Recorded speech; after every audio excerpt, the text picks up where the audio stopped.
Every dealer has these stories, and in this episode, we're going to talk about ours. We're talking about our customer disaster stories from over 40 years in business. Stay tuned. We got a fun episode coming up.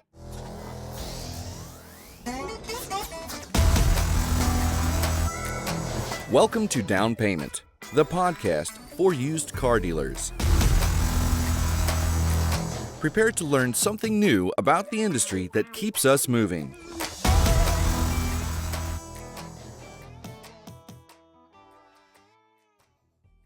Check out all our podcast content on our social media channels.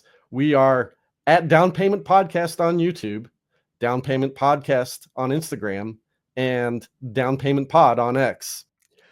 Welcome back to Down Payment. And in this episode, we're going to have a little bit of fun. We're going to have Charles back on the show, and we are going to talk about some customer disaster stories. If you've been in business for any period of time, especially in the buy here, pay here segment of the industry, but honestly, all dealers have these, we're going to have a little bit of a trip down memory lane and talk about customer disaster stories. Charles, welcome back to the show. Well, thanks, Ted. Thanks. A lot of memories bubbling up on this one, man. A lot of Yeah. we had some true customer disaster stories, and most of them affected us more than they affected the customer. Oh, absolutely. So we're going to change, names will be concealed for the protection of the innocent and maybe not so innocent. And everything I say is alleged. Everything I say is alleged because they're not coming after me. No, I'm kidding. Yeah. Any coincidences to actual real life is purely coincidental. Absolutely. Well, where you want to start? When it comes to storytelling time, how about you start, Charles? You've got some good ones. Well, I can tell you that there was one time. It started out sad, okay, but we had a car. That was parked downtown. Someone was shot in our car, and it was a mess. It was just a mess. So we went to all impound. We went and got everything out of the car out of impound. We bought it back, and we had a group of people who worked upstairs who thought they were just impervious to everything, and they wanted to go see the car. So 3 people went downstairs, and the car was bloody. It was disgusting. And they came upstairs. They were physically ill and truly thought they were going to go home. When I had to say, no, we're not going home. We're going to work through today. They were stunned when, everybody said, don't do it. Don't go look. They're coming to clean it up. Just don't go look. It doesn't matter. Oh, they were devastated. However, we did get it cleaned up. When they came to get the car, redeem the car back, the car was all cleaned up and life was good. But for that moment in time, those collectors who were and they were all bill collectors, they were rough and tough and tumble. We can handle this. They were not rough, they were not tough, and they were not tumble. Absolutely not ready for that one. And they said, well, you want to go look? No, I really don't want to go look. I could care less about looking. I'm going to sit right here and work. It doesn't matter. There's a part of me that wishes that the repo man would have never told us the truck was back. Never, ever. But while it started out sad and ended up okay, because the customer was okay. She wasn't murdered. She was shot. She was okay. And they came and they redeemed the car. It was that interim moment when our people said, I like blood and guts. Oh, yeah, you sure like it a lot, don't you? Yes, sir, buddy. Well, I guess my first customer disaster story would have been actually from a time period before we worked together, but we had a customer that allegedly joined an international terrorist organization. Yeah, they joined an international terrorist organization and got arrested by federal law enforcement. We went to pick up the vehicle because they left town and they left this vehicle in a parking lot. And I'm glad we were lucky when we picked up the vehicle and we sent our repossessor. We didn't know that they had left town to join an international terrorist organization. We don't have that very often. No. So glad that vehicle was not rigged to blow up. You're right. You're We right. got lucky because we picked it up before we knew why they left town. Absolutely. And then Absolutely. afterwards, we're following the news and learning that this customer left for an international terrorist organization, and we had picked up their car from the parking lot. And Was the dealership contacted by the feds for any reason whatsoever? amazingly, no, they never did get in touch with us. Really? I Intriguing. was shocked about that. Yeah, very interesting. Intriguing. But when you're reading about your customer in the news headlines, going, "Oh shoot, that is the vehicle we have in back." Oh, they're coming our way. Absolutely. Yeah, and they are probably not going to redeem. I think we're going to be. We're going to have to do some things differently. Yeah. Absolutely. What about your next customer disaster? Oh, let's see. There was, this was just me. It would be amazing. We would go repo a car from a driveway from somebody at work, and you would get the car back, and we would store repossessions on our lot. And you would go down to check the car in and look at cleaning the car out, and there would be so much stuff in the car that you could not get in it to start the car up. And it wasn't like they were living in it, it was just stuff in it. And the stuff we found in those cars, we found weapons, we found drugs, we found half-eaten boxes of lunch. It was amazing that this was in the car that we had to clean out. And then all of a sudden you had to say, well, I'm not doing that one.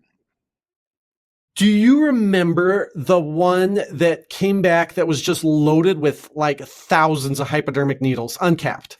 Were you around for that? Yes. Yes. That Absolutely. was horrifying. That was something like out of a horror movie. Yes. And that was one of the ones that because I think when the collectors went down to clean it out and came back and said, you need to go look. Because I'm not getting in the car. I'm not touching the car. I'm not doing anything. But the things we found cash in cars. We found guns in cars. We found all kinds of things in cars. The hypodermic needles, they were everywhere. That was an amazing, amazing moment when everybody stood there and said, I'm not getting in that car.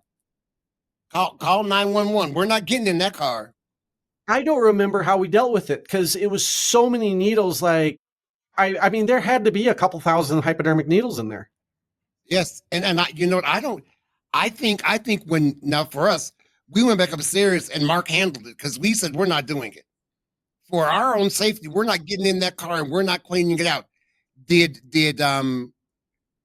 don't remember. I know we would, when we found weapons, we would call the police. When we found guns and knives and that kind of stuff, we'd call the police. I don't remember if we called the police on that one or not.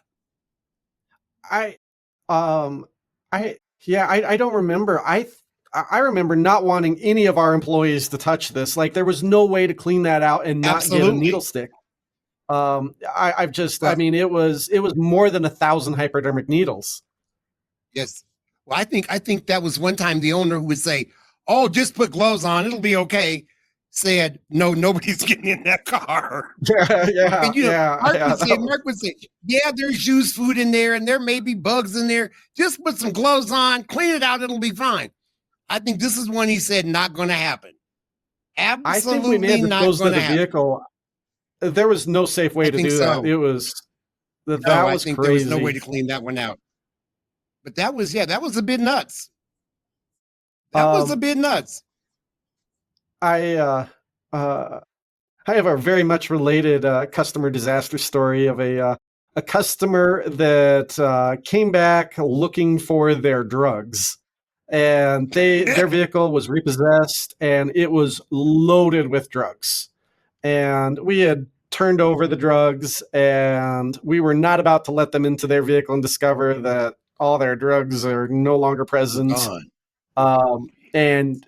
And so he was furious, and our collections manager was talking really tough with this guy, and he was like, I mean, this customer was like 6'5" and 270 pounds of solid muscle. Like, and ready to rumble. oh, And he ready to was rumble. furious. I was like, oh, this is going to be ugly. I don't even remember exactly how we de-escalated him, but it was like, I remember that conversation thinking, this is awful.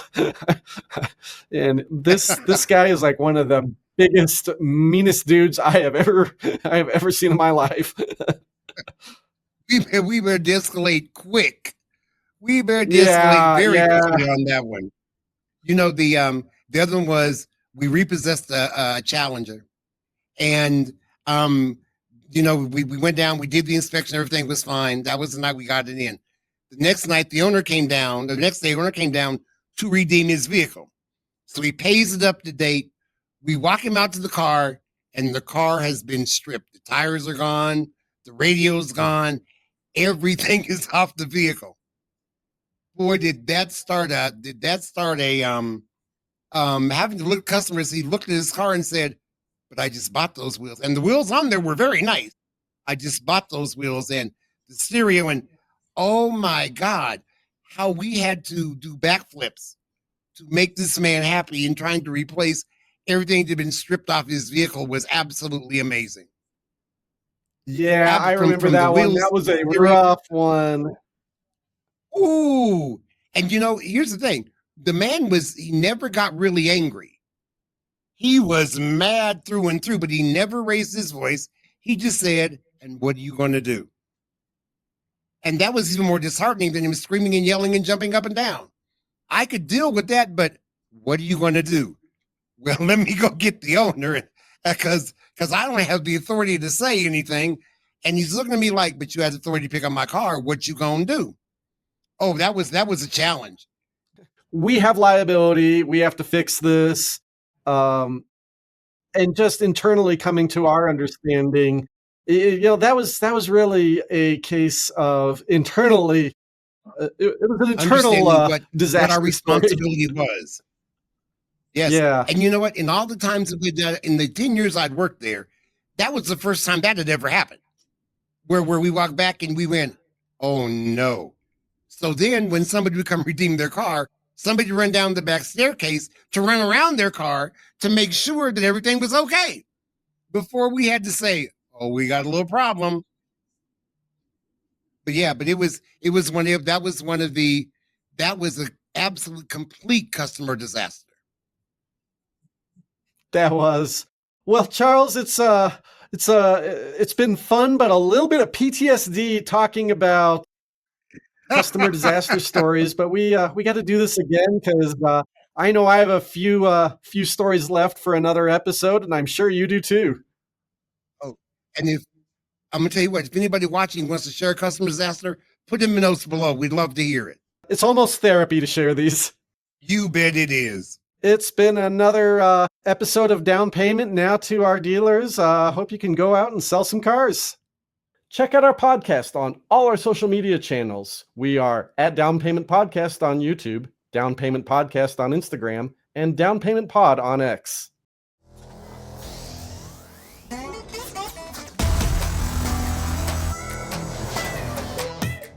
Thank you for listening. Down Payment, the podcast for used car dealers, is a production of Meta Financial Services Incorporated.